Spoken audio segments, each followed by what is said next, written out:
What's going on everyone? In this video I will show you how to fix Galaxy A56 wireless charging not working.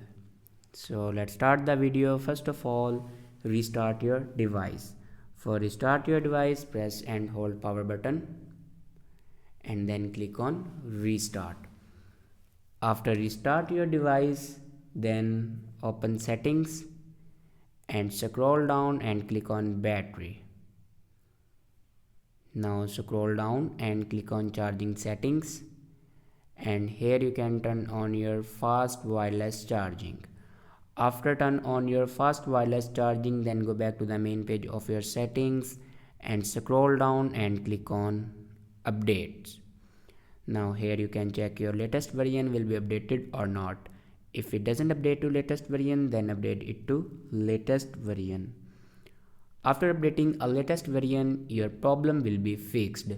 I hope this video is helpful for you. Thanks for watching.